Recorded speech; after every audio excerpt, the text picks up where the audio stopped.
afternoon, everyone. So myself, Uday Shankar Chakraborty from Assam University, Silchar. And the topic on which I'm going to talk is the Darboux function. So before I start, why this topic I choose to say is Darboux functions are basically like continuous functions, but actually they are not. So they have many interesting properties that we do not find, means we cannot have that type of things for continuous functions. Continuous functions are very good. If we take two continuous functions, then their sum is a continuous function, their product is a continuous function, and many such good things happen. But Darboux functions, although they look like continuous functions, they are not so good that we can get back all these properties what we can get in continuous. So what do we mean by a Darboux function? Yeah. So a function, a real valued function, which is defined from an interval, is called a Darboux function if it satisfies the intermediate value property. Now, what do we mean by it? By intermediate value property, we mean that if we take any 2 points in the interval a and b, and if f of a and f of b are not same, then given any real number y lying between fa and fb, there exists some element x in the interval which lies between a and b such that y equal to f of x. So any function which satisfies this property is called a Darboux function. So we know that every continuous function is a Darboux function because these things are taught in the standard courses, that every continuous function, by intermediate value theorem, actually every continuous function satisfies this property. And we also know that derivative of every differentiable function is a Darboux function. And that is also a standard result in analysis. This is called Darboux theorem. If f is a differentiable function from R to R or from any interval I to R, then its derivative f prime, which need not be continuous, but definitely it will satisfy intermediate value property. So I'm not going to the proof of all these things. These are standard things. But now the next question is every Darboux function continuous? Obviously not. There are Darboux functions which are not continuous. So the first example that we encounter in a standard course, that a function fx given by sine 1 by x when x is non-zero and it is 0 when x equal to 0. This function satisfies intermediate value property. Now it is very difficult to draw the graph of this function because, let me share my another screen. This function will be something like this.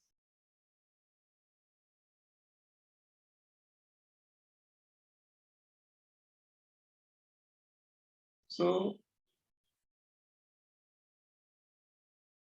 near the point 0, there will be so much fluctuations that we cannot draw the graph. And in this side also, it will come like this. And then near 0, there will be a lot of fluctuations. So this function is not continuous. Why it is not continuous? Because it is not continuous at 0. Okay.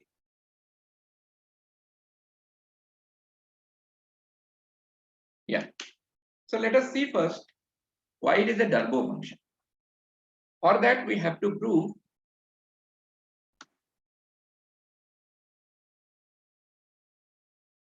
given any AB real numbers, if FA is not equal to f of B, then if there is any real number K lies between FA and FB, then there will be some C lying between A and B such that f of C is equal to A. Okay, let's see why it is true. So let us take any two real numbers a and b such that f of a is not equal to f of b. Now, certainly a is not equal to b. So either a is less than b or a is greater than b. Let us take, suppose a is less than b. Now maybe a and b both are negative. So a less than b less than 0. Or maybe both a and b are positive. So 0 less than a is less than b. Then we are done. Why? If both a and b are negative, or if both a and b are positive, why we are done?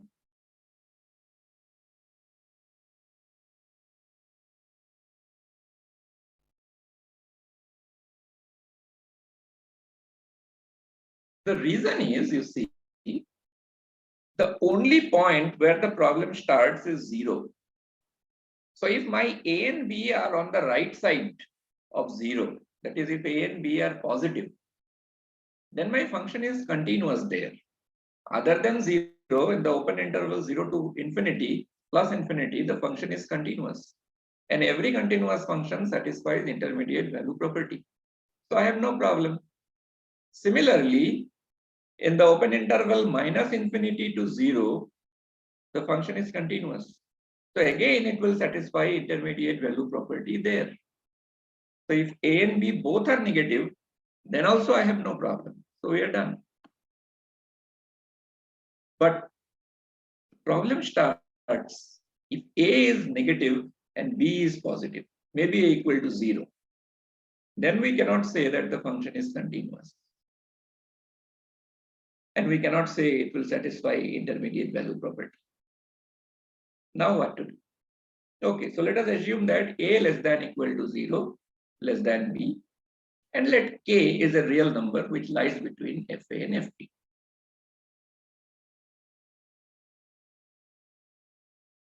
Yeah, so maybe I'll draw the picture again.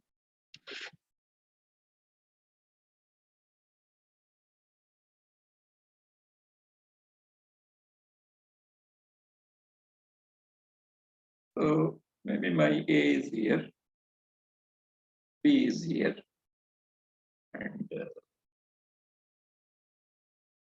and this side also a lot of fluctuations.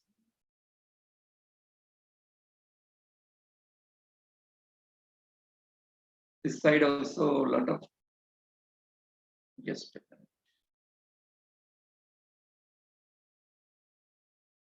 Okay, so this side near 0, a lot of fluctuations. It's very difficult to draw. Maybe it will go like this. Now what happened? What do I do? I know that f of a is not equal to f of b. So I do not know which one is bigger. Maybe f of a is bigger than f of b. No problem. And I know that k lies between fa and fb. So maybe the situation is like this. Fb is less than k and k is less than f of a. So this picture is not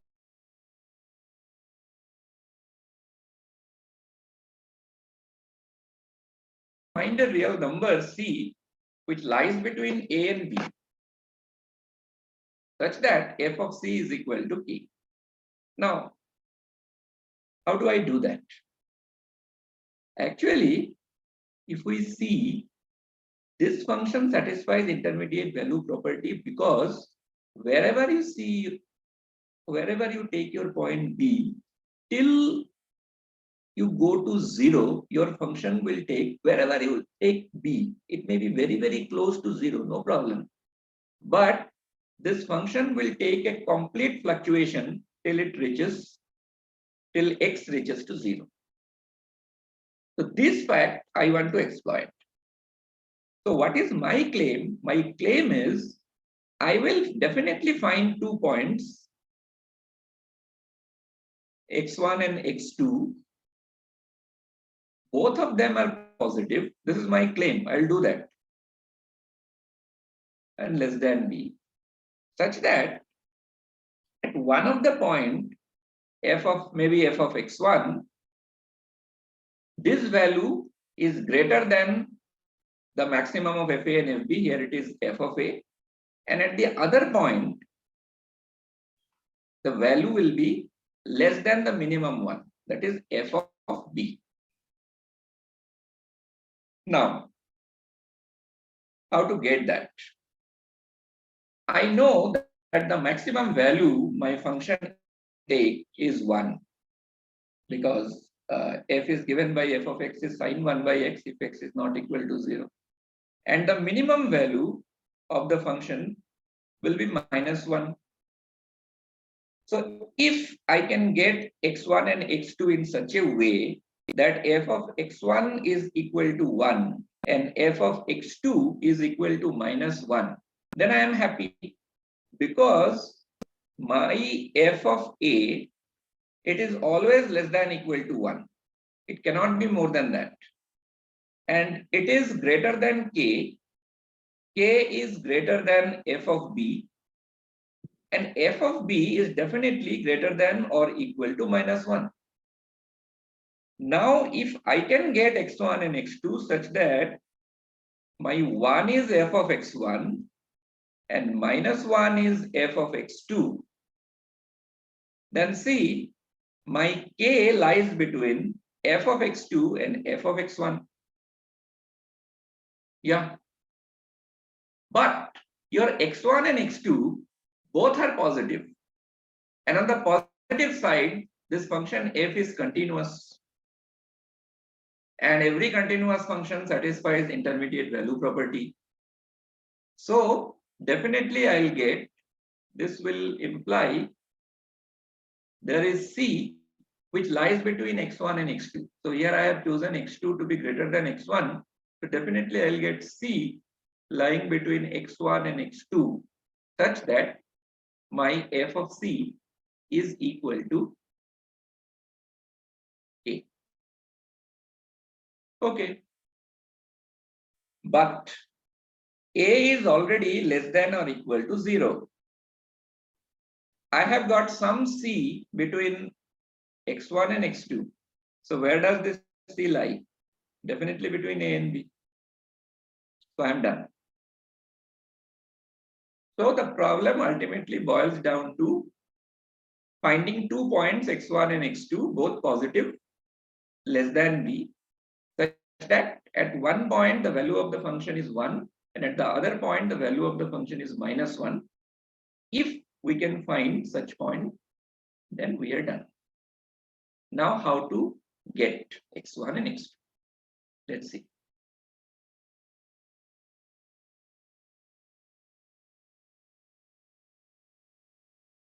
Yeah.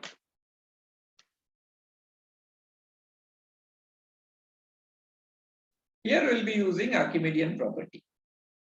Since b is positive, so by Archimedean property definitely we'll get some n natural such that 2 by 4n plus 1 pi is greater than 0, less than b, and 2 by 4n minus 1 pi is greater than 2 by 4n plus 1 pi and less than. Okay. Why I have chosen points like this?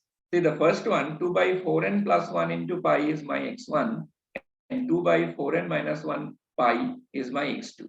But what do I want points like this? There is a reason.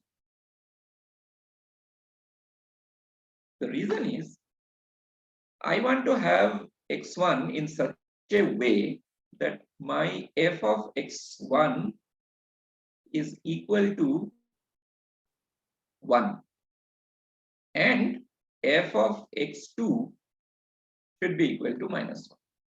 That means I have to choose x1 in such a way such that sine 1 by x1 is equal to 1. But we know that the general value of the equation sin x equal to 1 is x equal to 4n plus 1 into pi by 2. That means my 1 by x1 should be of the form 4n plus 1 into pi by 2, where n is an integer. That means my x1 should be of this form: 2 by 4n plus 1 into pi. And similarly, I want f of x2 is equal to minus 1. That means I want x2 in such a way that sine 1 by x2 is equal to minus 1. That means my 1 by x2 should be of the form 4n minus 1 into pi by 2. So my x2 must be of the form 2 by 4n minus 1 into pi. If I want x1 and x2, they must be of this form. Now the question is, can we get them? And the answer is yes, by Archimedean property. So by Archimedean property, definitely we can find some natural number n such that 1 by n is less than b, because b is positive.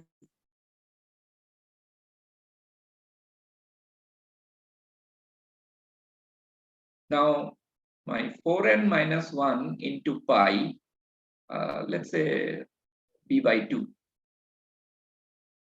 So 4n minus 1 pi is definitely greater than n. So this will imply 1 by 4n minus 1 into pi is less than 1 by n, and 1 by n is less than b by 2. So this means 2 by 4n minus 1 into pi is less than b.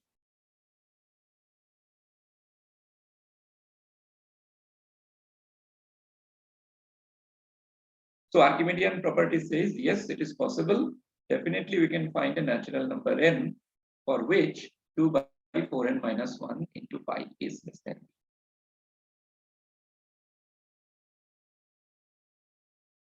Yeah. And for that n, 2 by 4n plus 1 into pi will be less than 2 by 4n minus 1 into pi. That is also positive. And f of that is 1. So now we are done. So minus 1 will be equal to f of 2 by 4n minus 1 into pi. That will be less than equal to f of a. Here I do not know which one is bigger, fa is bigger or f of b bigger. But definitely f of a is greater than equal to minus 1. And f of b, of course, less than equal to 1. And so is f of b. So f of b will be less than equal to f of 2 by 4n plus 1 into pi. Yeah, but k lies between f of a and f of b. So obviously, k will lie between f of 2 by 4n minus 1 into pi and f of 2 by 4n plus 1 into pi. But we know that 2 by 4n plus 1 into pi and 2 by 4n minus 1 into pi both are positive. And in the positive side, my function is continuous. So definitely there is c, which lies between 2 by 4n plus 1 into pi and 2 by 4n minus 1 into pi, such that f of c is equal to a. But once we get it, we have got c between a and b. And that's what we wanted. So we are done. Yeah, y means it is continuous. Now the other case is maybe b is positive or equal to 0 and a is negative. So this case is also similar to the case what I have discussed. So in this case, if k lies between fa and fb, so minus b will be less than equal to 0. Sorry, which is less than minus a. So minus k will lie between f of minus a. F of minus a is minus of f of a because it is sine function. And f of minus b will be equal to minus of f of b. So by the previous argument, I will get some c between a and b such that f of c is minus k, and that will give me f of minus c is equal to b. So this function f is a Darboux function, but it is not continuous. Why it is not continuous? Because, because you see, if I take a sequence, let's say 1 by n, which converges to 0, but what happened to f of 1 by n? F of 1 by n will be sine n. That will not converge to 0.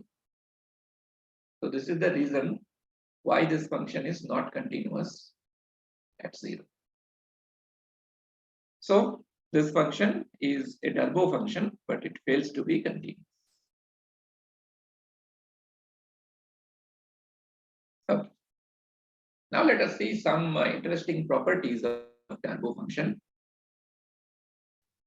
So the first one is, let I be any interval. So a function which is defined from I to R, it is a Darboux function if and only if f of j is an interval in R for every interval j subset of I. So we have seen this kind of result when we studied continuity. There we have proved that every continuous function, image of every interval under a continuous function is also an interval. But if we recall that proof, there we have used only the intermediate value property of continuous function, nothing else. So the continuity of the function can be replaced by the Darboux property of the function. If my function is a Darboux function, the image of every interval under this function will be an interval only. And conversely, if f is a function which takes interval to interval only, then it has to be a Darboux function. Proof is not difficult. Let's see quickly.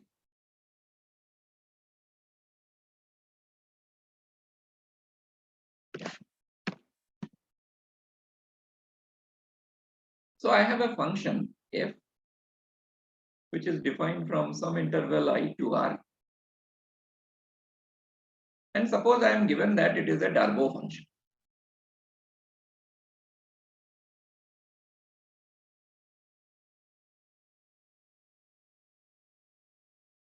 What do I want to prove? I want to prove that if j is any interval which is subset of I, this is also an interval, then my claim is f of j is an interval.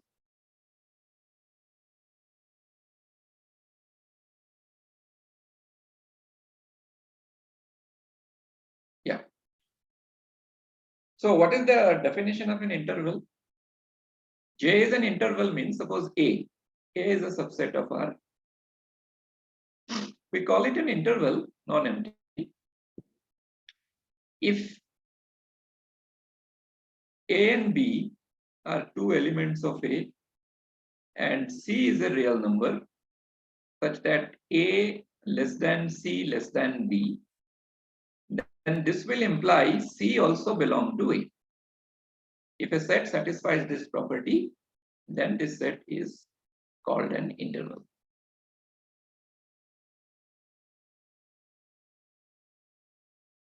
So I am given that J is an interval. I want to prove f of J is an interval. So how should I start? I want to show this is an interval. So let me take any 2 points in this set. Suppose x and y belong to f of J.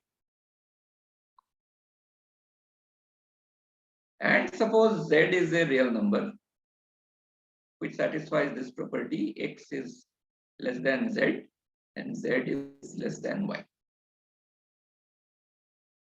What do I want to show? I want to show that f of j is an interval.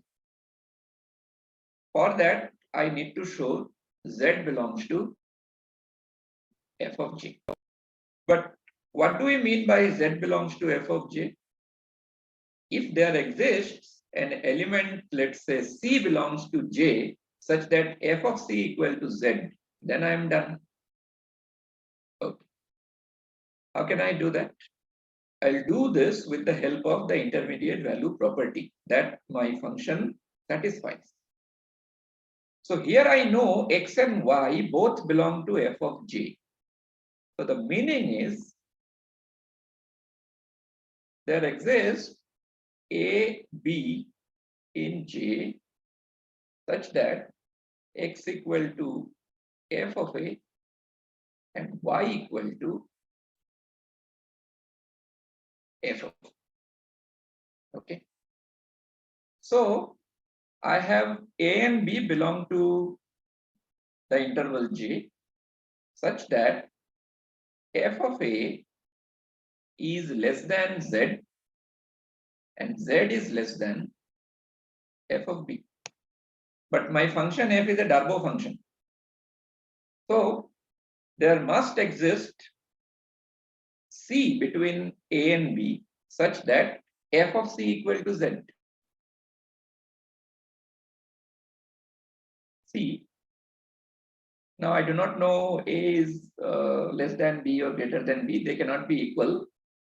So if I assume a less than b, then c must belong to open interval ab such that f of c equal to z. But if c belongs to open interval ab, your a and b both belong to an interval j. And now you have a less than c less than b. So where does this c belong to? Yeah, this c must belong to j itself. So definitely c belong to j. So since f of c is equal to z, so this must belong to f of z. So what have I proved? If x and y are any two elements of f of j and z is a real number which lies between x and y, then this z should also belong to f of j. So it proves that f of j is an interval. Now conversely, suppose f is a function which satisfies this property. So I simply know f is a function from I to r such that f of j is an interval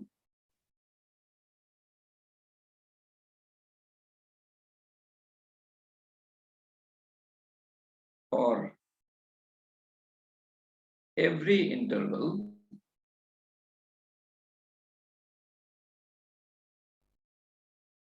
j subset of I.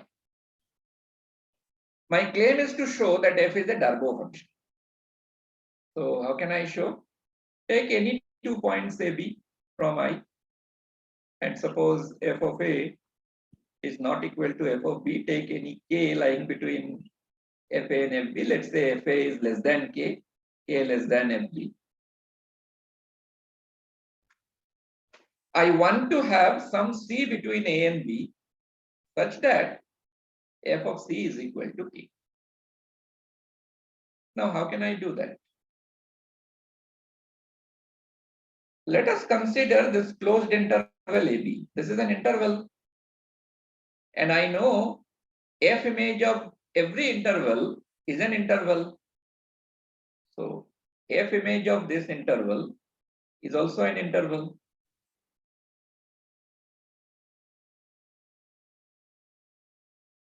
Yeah.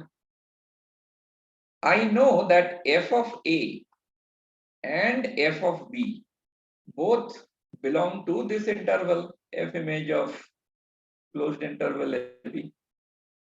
Because A belongs to closed interval AB, so f of A has to be there in f image of closed interval AB. Similarly for f of B. And K lies between FA and FB. Since this is an interval, so K must belong to f image of closed interval AB. What does it mean? If K belongs to this, what is the definition of this set? The definition of this set is it contains all those real numbers y such that there exists some x in closed interval AB for which f of x equal to y. So it means there exists some c in closed interval a b such that f of c equal to a. So I'm done. I have proved that given any k between f and fb, there is some c lying between a and b such that f of c equal to k. So f is a Darboux function.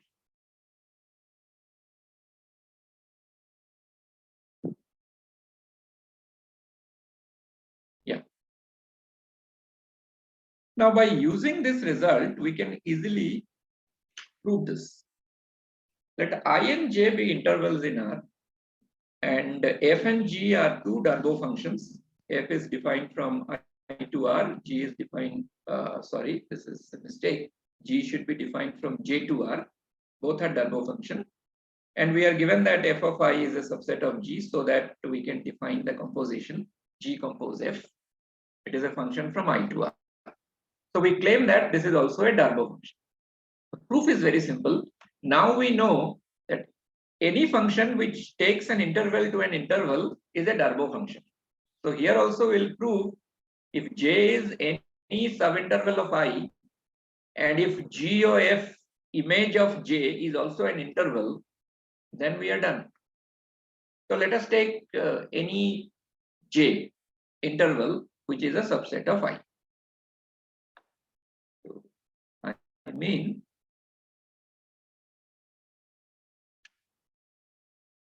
I have this f which is defined from I to R, g which is defined from j to R, and I am given that f of I is a subset of j. And these two functions both are Darboux functions.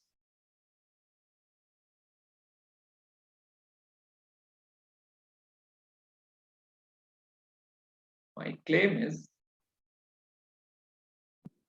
G compose F, which is defined from I to R, is a Darboux function.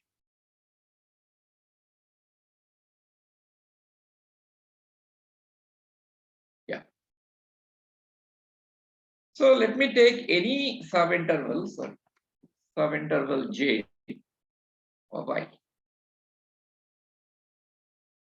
Now F is a Darboux function from I to R. So what happened to F of J? F of J is an interval in R. Let us not take J, otherwise there will be confusion. Let me take, so let's say A. Suppose A is any subinterval of I. So my f of A is also an interval. Now A is a subset of I, so definitely f of A is a subset of f of I. F of I is contained in J. So f of A is a subinterval of J. But G is a Darboux function which is defined from J to R. So G of f of A, this is also an interval. But what is this? G of f of A, this means G compose f of A. This is an interval. So I am done. Given any interval A in I, the image of it under the function G compose F is also an interval. So G compose F is a Darboux function. Fine.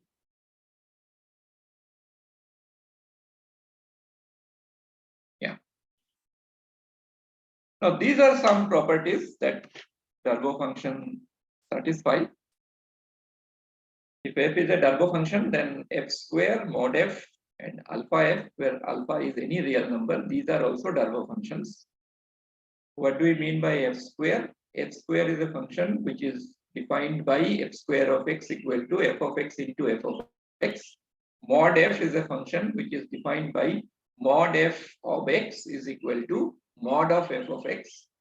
And given any real number alpha, alpha f It's a symbol only. This is also a function which is defined from I to R given by alpha f of x is equal to alpha times f of x for every x in M.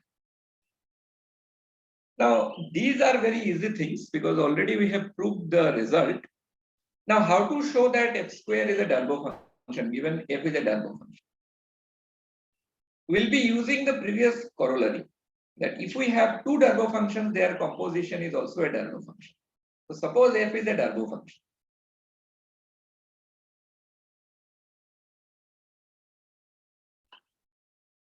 Yeah. So f, which is defined from some interval I to R, this is a Darboux function. And let me take another function g, which is defined from R to R, let's say, given by g of x is equal to x square for all x in R. So it is a continuous function. Every continuous function is a Darboux function. So my g is a Darboux function. Now f image of I is definitely a subset of R. So this composition G compose F is defined from I to R.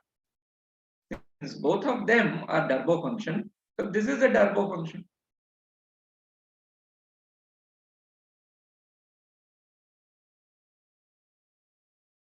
Yeah. But how it is defined? Given any x, G compose F of x. This is equal to G of F of x. But F of x is a real number. I know that G of x equal to x square for every x. So this is nothing but F of x whole square.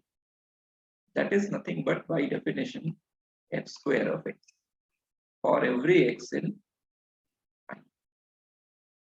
So my function G compose f is nothing but x square. So that has to be a Darboux function. Similarly, now it is easy. If f is a Darboux function, what about mod f? So there also I will define another G. How should I define my G? This time I will define my G by, yeah, I'll define my G by G of x equal to what? See, I want to define G in such a way that G compose F becomes mod F. F is given to be a Darboux function, and I have to define G as a Darboux function so that their composition becomes a Darboux function. So yeah, I hope it can be easily guessed. G of x equal to mod x for every x in. This is a continuous function. So it is a Darboux function. But what is G compose F? G compose F of x. This is equal to mod of f of x. That is nothing but mod f of x. So this function is nothing but this function. So this is done. Now I hope everybody has understood what happened to alpha f. We'll define a function g given by g of x equal to alpha x. Continuous. The composition of g of f will be alpha times x.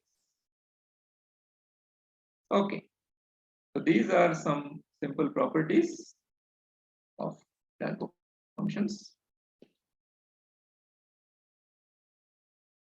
Yeah.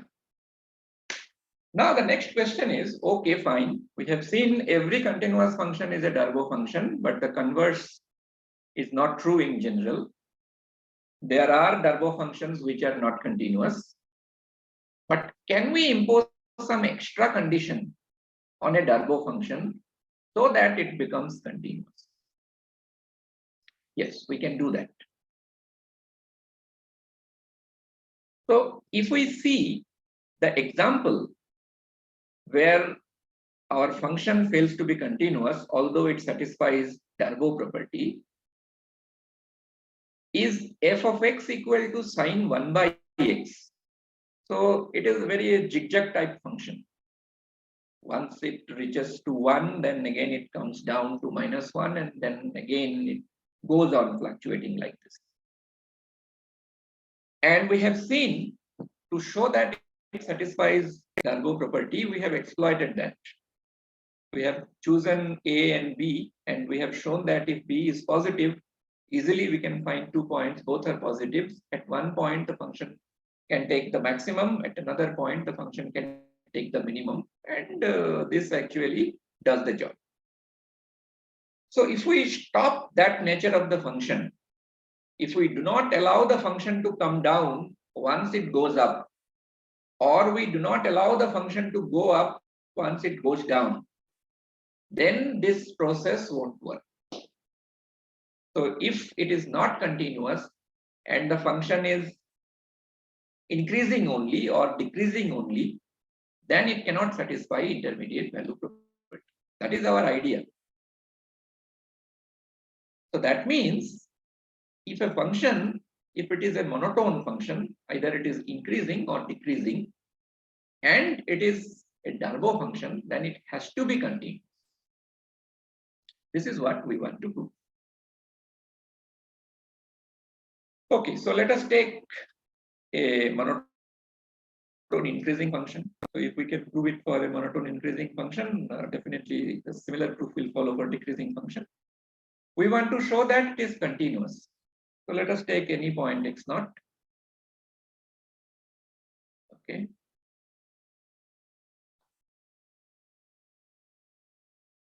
Yeah. So we have a function f, which is defined from some interval I to R. We have assumed the function is monotone increasing.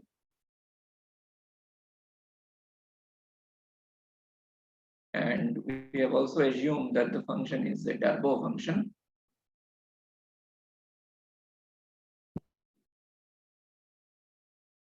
Yeah.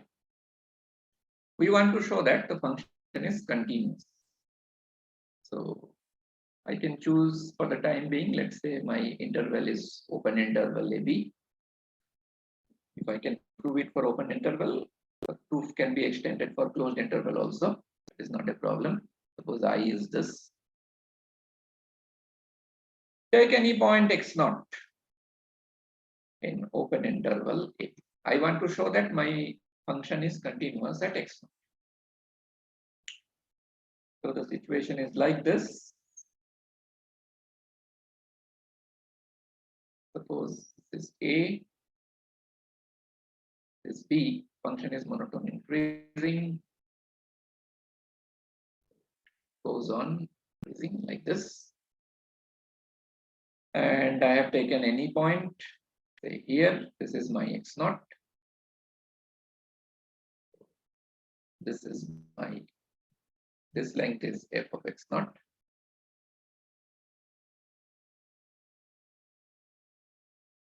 Yeah. This is f of x0. Let me take now one thing. Since the function is a Darboux function, so the range of the function f of I, it has to be an interval. Yes. And my f of x0 belongs to this interval. That means definitely there exists some eta greater than 0 positive quantity such that the open interval f of x0 minus eta f of x0 plus eta, this should be a subset of f of I.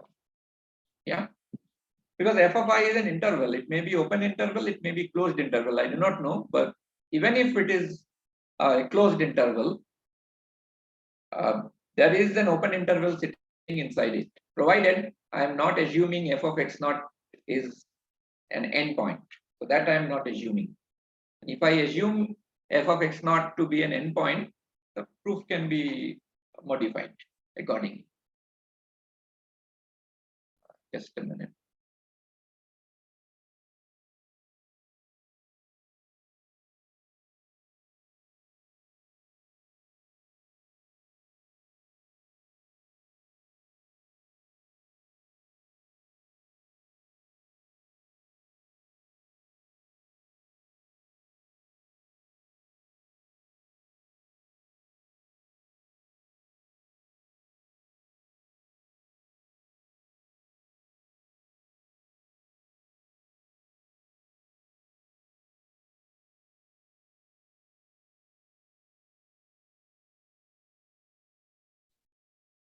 Yeah. So yeah. So that means definitely I'll have fx naught minus eta.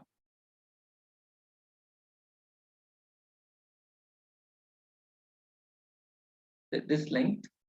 Let me use a different color.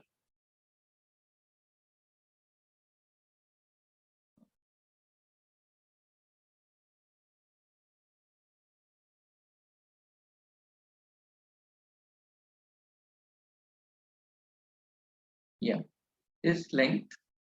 This is my f of x naught minus eta. And maybe this one.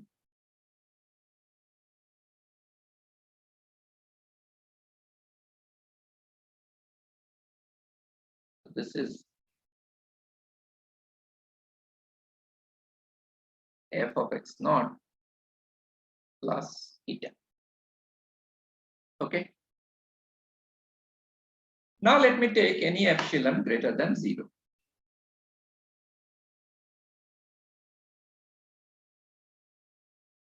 Yeah. So let me take my epsilon greater than 0, but my epsilon should be less than eta.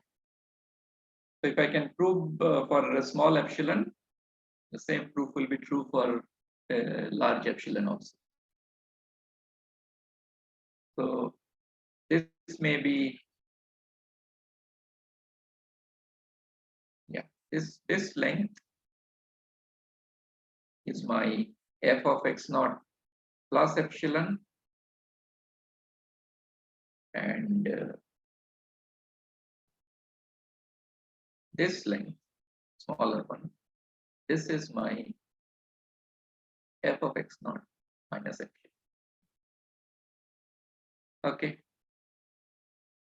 Okay. This. What do I want now? I want to show that my function f is continuous at x naught. So I want to have some delta greater than 0. This is I want. Such that if I choose any x from the interval x naught minus delta, x naught plus delta, then this should imply my f of x belong to f of x naught minus epsilon, f of x naught plus epsilon. Okay, this is what I want to show. This is the definition of continuity. Now from the picture, see, if I take the minimum of these two distances, this and this,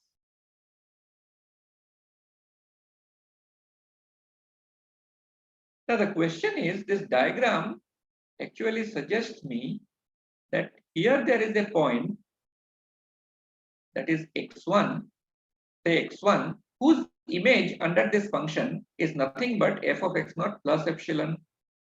And this is a point, let's say x2, whose image under the function f is going to be my f of x naught plus epsilon. Why this is true? This is true because both these 2 points, f of x naught minus epsilon and f of x naught plus epsilon, both actually belong to the interval f of x naught minus eta, f of x naught plus eta, and this is a subset of f of I. Yeah. So this point is an element in f of I. This point is also an element of f of I. So that means there exists x1, x2 in I means open interval AB, such that f of x1 is equal to f of x naught minus epsilon, and f of x2, this is equal to f of x naught plus epsilon. That is what my picture suggests. Okay, let me draw it again. Something like this. A, B, function is increasing, and x naught is here. This is f of x naught. This is f of x naught minus epsilon. This is f of x naught plus epsilon. So say this is my x1, this is my x2. Now let us take the minimum of this length and this length. So I take my delta equal to minimum of, this is x naught minus x1 and x2 minus x0. And now see here, suppose this is minimum as the diagram suggests. Say this is my x0 minus delta, x0 plus delta interval. If I take any x here, what will be f of x? F of x will be this much, and this is definitely greater than f of x1. Yeah, that is f of x0 minus epsilon, and it is definitely less than f of x2, that is f of x0 plus epsilon. So I'm done. Okay, let's see the proof. Yeah. Now, this is our claim. Okay, fine. So since f of open interval AB is an interval, f of x naught is an element in f of open interval AB. So this thing should happen. So I have taken epsilon. Yeah. Now, since f is increasing, I must get x1 and x2 such that x1 is less than x0 and less than x2, and f of x1 is equal to f of x0 minus epsilon, f of x2 is equal to f of x0 plus epsilon. Since f of x1 is less than f of x2, so x1 has to be less than x2 because the function is increasing. In fact, f of x1 is less than f of x0, f of x0 is less than f of x2, so x1 should be less than x0 and x0 should be less than x2. This is because the function is increasing. Okay. Next what? Next we take delta to be the minimum of x2 minus x0 and x0 minus x1. Then delta is positive. Yeah. Now let us take any x from the interval x0 minus delta, x0 plus delta. Then f of x0 minus epsilon is nothing but my f of x1, which is less than equal to f of x. Why? Because the reason is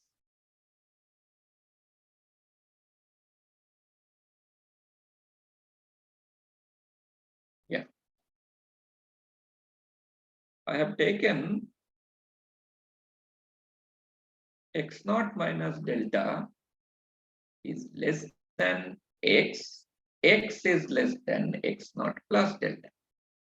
But delta is minimum of these two, x0 minus x1 and x2 minus x0. So x0 minus x1. What is the relation between this and x0 minus delta? x0 minus x1 is greater than equal to delta. So negative of minus of x0 minus x1 will be less than or equal to x naught minus delta. So x naught minus x1 is less than equal to x naught minus delta. Similarly, my delta is less than equal to x2 minus x naught. So this is going to be less than equal to x naught plus x2 minus x naught. But what is x naught minus x1? This is x1. So my x1 is less than x and x is less than x2. Your function is monotone increasing. So definitely f of x1 is less than equal to f of x and f of x is less than equal to f of x2. But what is f of x1?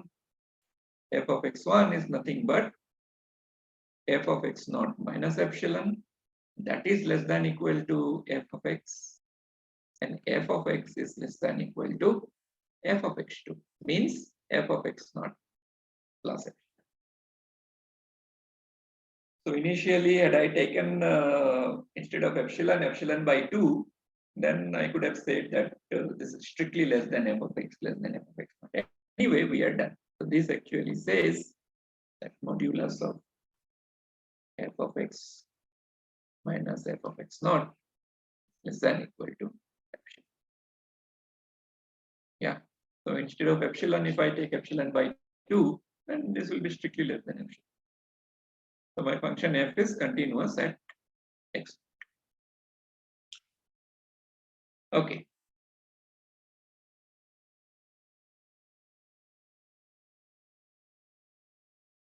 Yeah. Now let us try to answer some questions. Yeah. Is sum of two Darboux functions Darboux? We have seen composition of two Darboux function is a Darboux function. We have seen product of if f is a Darboux function, then f square is a Darboux function. Mod f is a Darboux function if f is a Darboux function. And the scalar multiple of every Darboux function is a Darboux function. So the question is sum of two Darboux function a Darboux function? Okay, so that the class of all Darboux function can become a vector space. But the answer is no. Sum of two Darboux functions need not be a Darboux function in general. The example is easy. See, while proving the function fx equal to sine 1 by x if x not equal to 0 and 0 if x equal to 0, this value 0 at x equal to 0 actually has no role to play. Instead of 0, I can give it 1, 2, 3, whatever I like, because this has never played any role. So the second function I have chosen, gx equal to minus sine 1 by x if x not equal to 0 and 1 if x equal to 0. So both these two functions are Darboux functions. But see what happened to their sum. What is f plus g? F plus g of x is 0 if x not equal to 0 and 1 if x equal to 0. Is it a Darboux function? No. Why it is not a Darboux function? Yes, this is not a Darboux function because there is no real number whose image under f is half. I can take suppose 10 and 0. So f of 0 is 1 and f of 10 is 0. So in between 1 and 0 I have half. But does there exist any real number between 0 and 10 whose image is half? No. So this function is not a Darboux function. Okay. Now we'll see some more interesting properties of Darboux function. For that, the main result is this. It is possible to show that there is a function f from R to R such that the image of every interval under this function is the whole of R. That means if you choose any two real numbers a and b and any real number r, then always there exists a real number C in between A and B such that f of C is equal to R. Is it not very interesting? Darboux function means image of every interval is interval. Fine, that is a different thing. But this is something which is much, much stronger than that.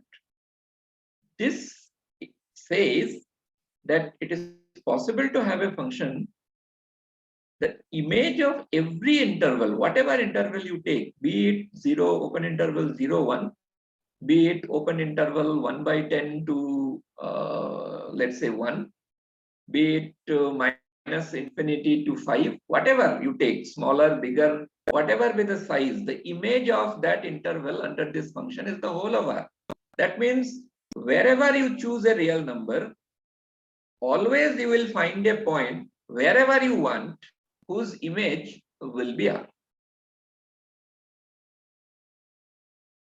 But to prove this theorem, actually we require certain facts.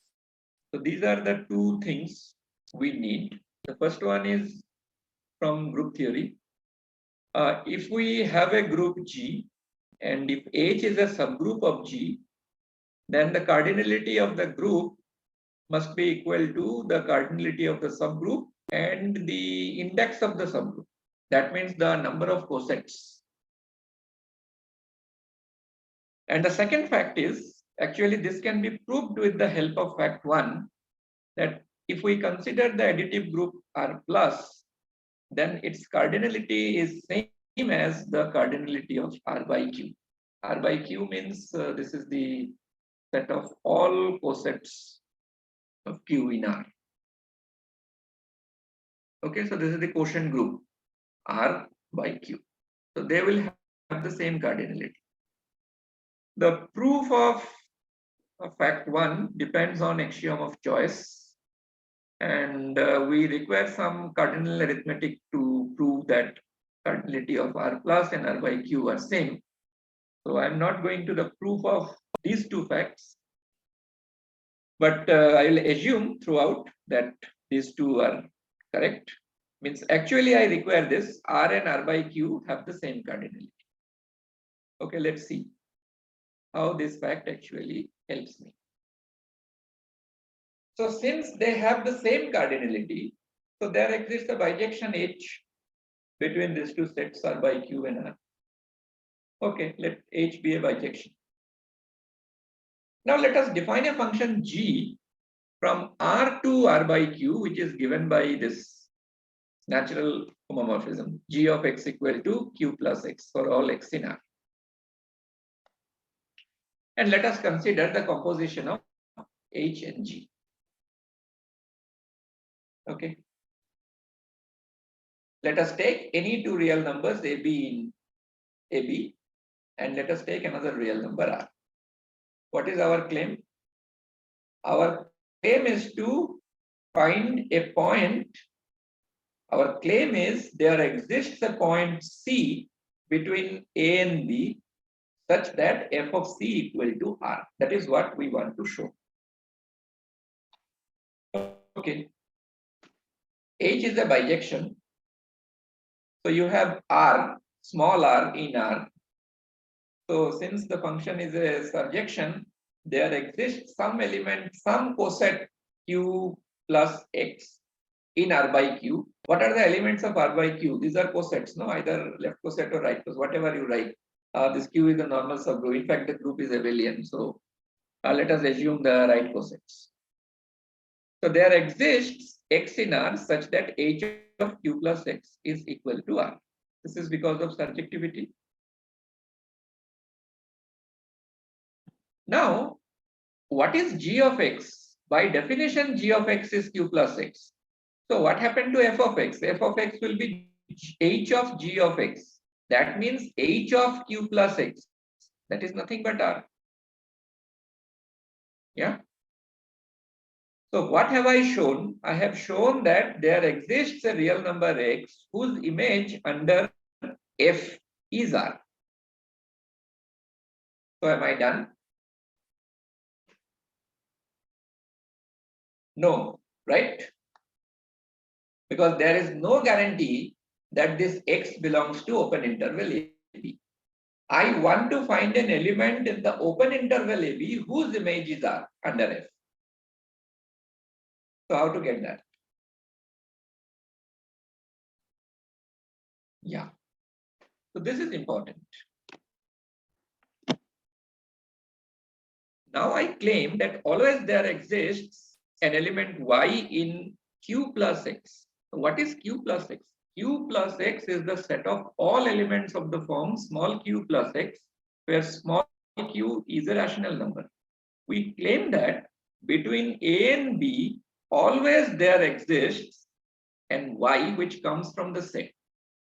That means we are claiming, given any two real numbers AB, there exists an element from the set Q plus X which is greater than A and less than B, provided A less than B. So is it not something that we are familiar with? Yes. It exactly says Q plus X is dense in R. The proof is similar. We know that Q is dense in R. So how to show that Q plus X is dense in R? You have taken A and B, real numbers, such that A less than B. So definitely you will find, so what happened to, let's say, A minus X and B minus X? They are also real numbers, and A minus X is less than B minus X. But between A minus X and B minus X, there lies a rational number Q. So what happened to Q plus X? Q plus X will lie between A and B. That is what we want to show. Yeah. So we are saying there is Y in Q plus X, means there exists some rational number Q in Q such that Q plus X is equal to Y. Now this Y has come from the interval AB. And what is image of Y under F? This is H of G of Y. That means H of G of Q plus X. Okay. But what is G of Q plus X? See that by definition, G of X is Q plus X. So what is G of Q plus X? It is Q set of rational plus small q plus X. But small q belongs to set of rational. So Q plus X is nothing but Q plus X. And that is equal to R. Yeah. Done. So I have produced an element Y in open interval AB such that f of Y equal to R. So this is a very important result. We'll show some more interesting properties of Darboux functions, but this is the key result. With the help of this, we'll be doing all these things. Okay. Now this is another very strange feature of Darboux function. We have checked whether sum of two Darboux functions is a Darboux function or not. See, this result says every function can be expressed as the sum of two Darboux functions. Right? Once this is proved, then everything is clear. How can you claim that sum of two Darboux function is a Darboux function? Take any function, however bad may be, but it can be expressed as sum of two Darboux functions. Yeah, the sum of two Darboux functions need not be a Darboux function. Any non-Darboux function can be expressed as sum of two Darboux functions. And this proof heavily depends on the previous result. So let's see the proof. Let f be a function from R to R, any function. I want to show that this f can be expressed as sum of two Darboux functions. So the last result says there exists a function which takes every interval to R. So G is one such function. Suppose G is a function from R to R such that image of every open interval I under G is R.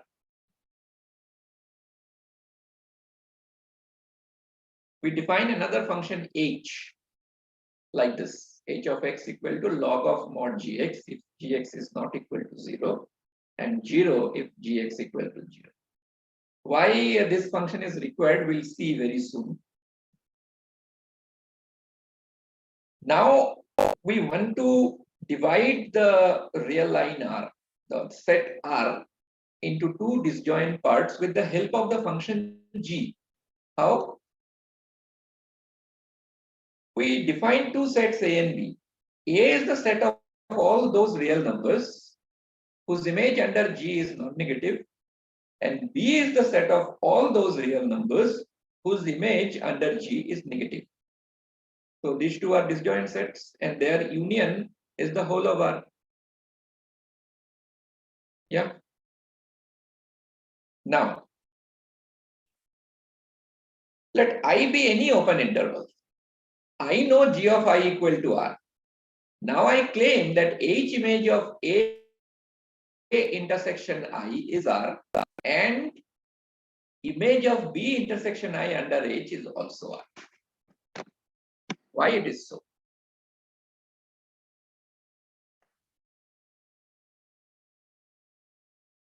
Okay. This is the situation. I know G satisfies this property that G image of any open interval I is R. Any interval you can take equal to R.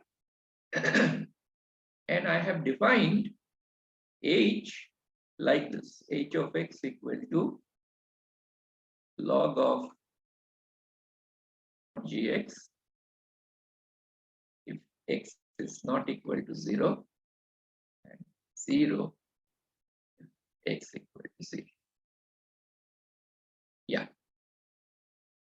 Now my A is the set of all real numbers x such that G of x is non-negative and B is the set of all real numbers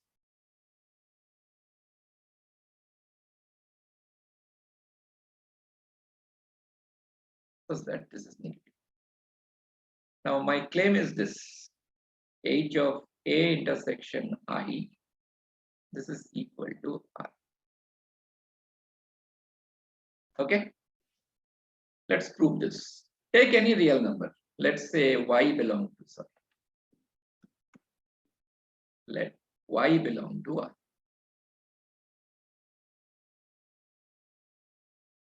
Now we'll see why H is chosen like this, log of something. Now I want a positive real number. I do not know the nature of y. Y may be 0, y may be negative, y may be positive. But e power y, this is always positive. Yes. Now your G satisfies this property. Given any real number, the real number is e power y. Definitely there exists some member in every open interval whose image under G is this. So my open interval is I. So I know that there must exist some x in I such that G of x is equal to e to the power y. And this is greater than 0. Now, where does x belong to? So set A or set B? Certainly in set A. So this x will belong to A intersection I. And what about h of x?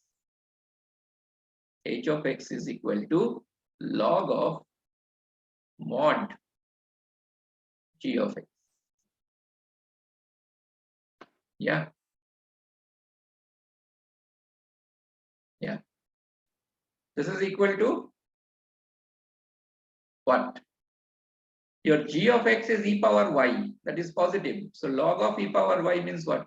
It is y. So y was given arbitrarily. I have found a real number x in A intersection I such that h of x equal to y. So it proves my claim, proves that h image of A intersection I is equal to y. Similarly, I can prove H image of B intersection I equal to R. How can I do that?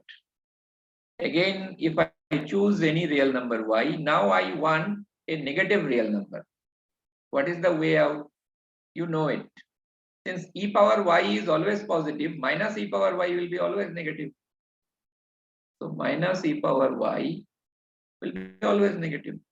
Now definitely there is one x in I such that g of x equal to this, right? By the property of g.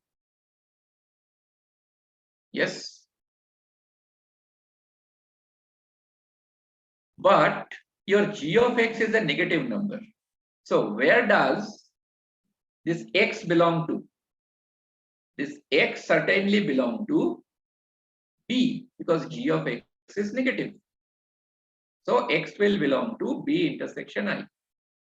And what happened to h of x? H of x equal to log of mod of gx. That is equal to what is mod of gx? It will be e power y again. So this is equal to y. And we are done. Okay.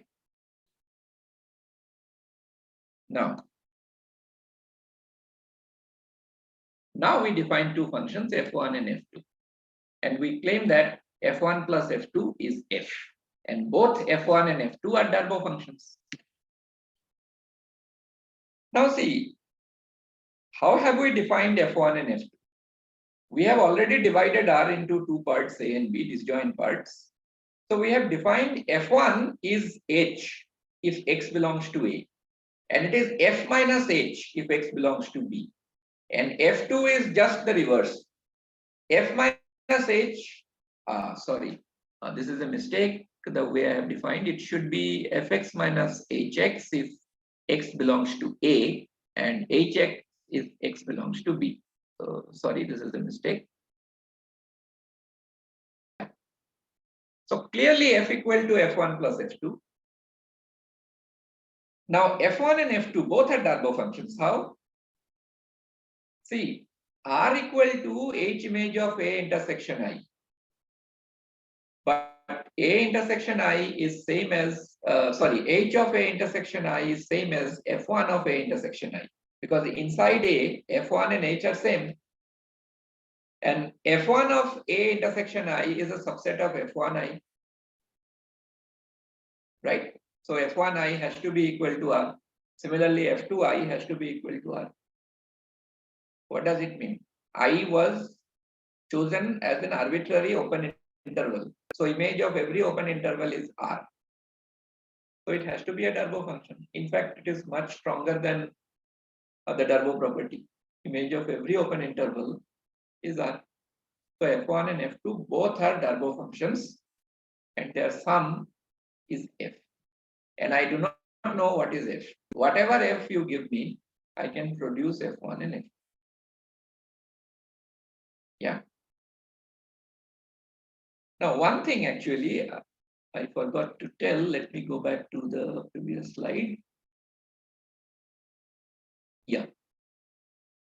Regarding this function, yeah, which satisfies the property that image of every interval is R. This is definitely Darboux, much stronger than Darboux property. But is it continuous? Yeah, what do you think? Can it be a continuous function? This is surprisingly not continuous. In fact, it cannot be continuous at any real number.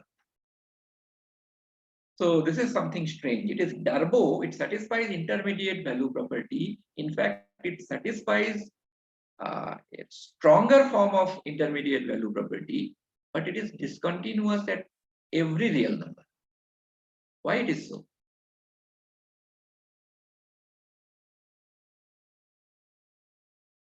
Yeah. So suppose I have a function like this, f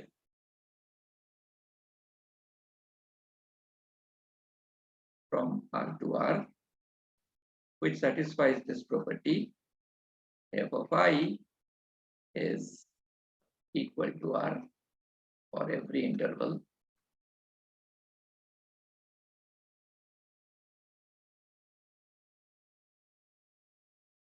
I in R. Can it be continuous? To take any point x0, we can prove that it is not continuous at x0. X0 is arbitrarily chosen. Now, think about this. F of x0 minus 1 and f of x0 plus 1 will show that whatever delta you choose, inside the interval x0 minus delta, x0 plus delta, whatever delta you choose, always there exists some y in x0 minus delta, x0 plus delta, such that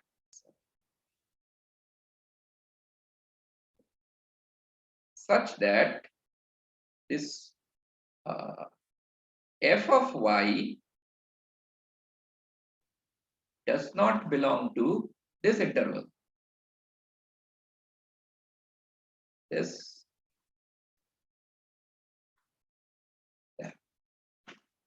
Why? The reason is, you see, if you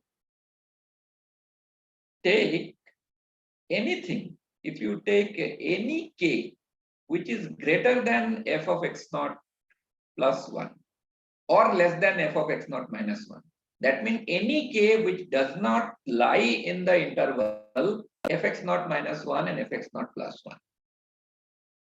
Still it is a real number, and you have an interval x0 minus delta, x0 plus delta. So there must exist some y inside this interval such that f of y equal to k, right? Yeah. But your f of y does not lie in the interval. So f cannot be continuous at x0. And see, you can play this game not only with one. You take any epsilon, how bad it is, you see. Whatever epsilon you like, you take. Whatever x0 you want, you take. It is possible to show for every delta, there is y in the interval x0 minus delta, x0 plus delta, such that f of y does not lie in the interval x0 minus epsilon, x0 plus epsilon. So this function is discontinuous at every real number. Okay.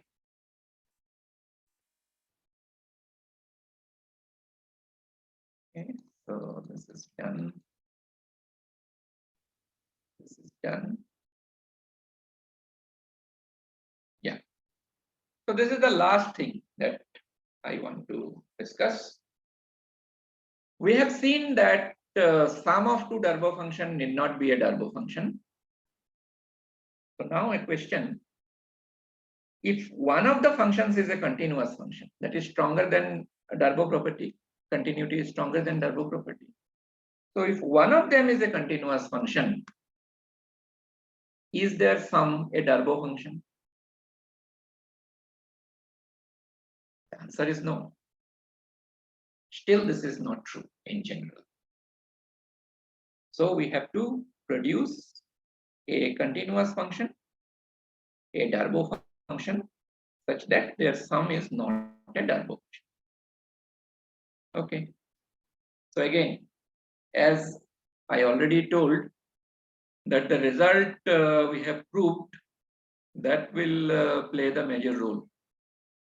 Let us consider a function of that type from R to R, which takes every open interval to R. And let us define a function g with the help of this f. How do I define g? I define g in such a way that g of x is equal to f of x if f of x is not equal to x.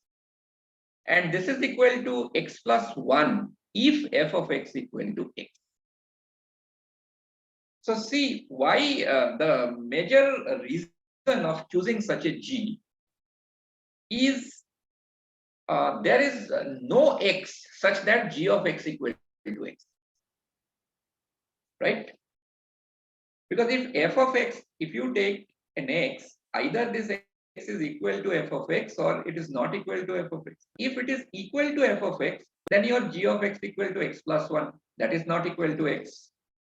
And if your x is not equal to f of x, then your g of x equal to f of x, so that is not equal to x. So this function g has no fixed point. There is no x such that g of x equal to x. But see, this function is a Darboux function. In fact, this is not only Darboux, this is stronger than that. It also takes every interval to R. How? Take any two real numbers a b, let's say b greater than a, and take any real number y. Now there are two possibilities, either y belongs to open interval ab or y doesn't belong to open interval ab. If y doesn't belong to open interval ab, already you have claimed that f image of every, it is actually our supposition, we have considered such a function. We know that image of every open interval under f is R. So we must have some c in open interval AB such that f of c is equal to y, and y is not equal to c because c belongs to open interval AB and y doesn't belong to open interval AB. And since y is not equal to c, your f of c is not equal to c. So what happened to g of c? G of c must be equal to, by definition, g of c must be equal to f of c, and f of c is y. So g of c is y. Yes? Let us take some time. Let me repeat. If y doesn't belong to open interval AB, then there is some c in open interval AB. Obviously, f of c equal to y. This is because of f. F is such a function. But since y is not equal to c, so your f of c is not equal to c. If f of c is not equal to c, your g of c has to be equal to f of c. That is equal to y. Now the second thing, if y belongs to open interval AB, then what happened? Let us then consider the interval a comma y. There also I must get some c such that f of c equal to y. But this y cannot be equal to c because again c is in the open interval ay. And since f of c is not equal to c, g of c is y. I'm done. Yeah. So this g is also a Darboux function. Now let us consider a continuous function. How? I choose a continuous function hx equal to minus x for all x. Definitely continuous. But see, we have defined g in such a way that g of x is never x. So what can you say about g plus x? Can g plus x be ever equal to 0? No, right? Because by definition, g plus h of x equal to f of x minus x if fx is not equal to x, and it is 1 if fx equal to x. Now we are claiming that it is not a Darboux function. Can you see why? Let us choose any two real numbers AB, a less than b, let's say, such that to satisfy the property f of a is greater than a and f of b is less than b. How such choices are possible? How can we choose such a and b? if it is not possible, that means suppose we cannot find A and B such that f of A is greater than A and f of B is less than B. What does it mean? It means either f of x is greater than x for every x, or fx is less than x for every x. But in both the cases, we'll show that it is not possible. Suppose f of x is greater than x for all x. So what I am saying, yeah. Suppose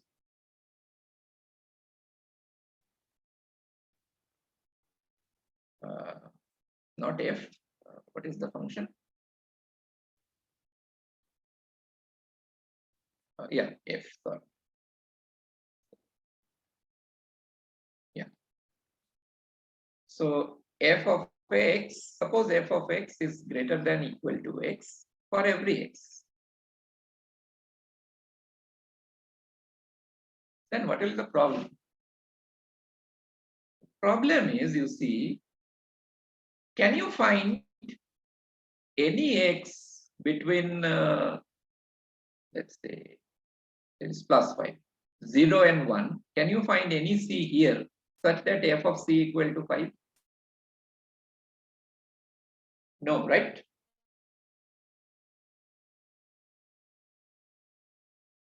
Your f is a function. You have chosen f in such a way that image of every interval under f is R. So image of open interval 0, 1 should also be equal to R. But again, you are saying that f of x is greater than equal to x. Sorry. Mistake. Let me take minus 5. Yeah.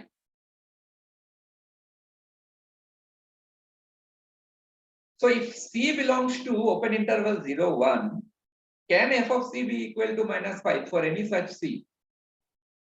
No, because minus 5 is f of c that is less than your c, because c is positive and f of c is negative. So this is false. So this is not possible. Yeah. In fact, this actually says that it is possible to choose such A and B. Okay, similarly for the other one, we cannot have f of x is less than equal to x for all x.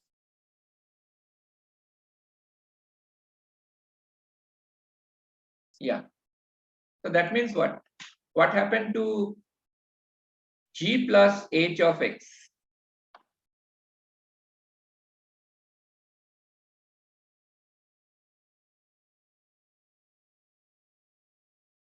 Yeah. What happened to g plus h of a? F of a is greater than a, so f of a is not equal to a. So g plus h of a will be f of a minus a, that is positive. Similarly, g plus h of b will be equal to f of b minus b, that is negative. So between a positive and negative, there lies 0, but there is no real number x such that g plus h of x is equal to 0. Yeah. But for all x, you see, g plus h of x is non-zero. So g plus h is not a Darboux function, although g is a Darboux function and h is a continuous function. So this is the end. Thanks a lot for watching this lecture.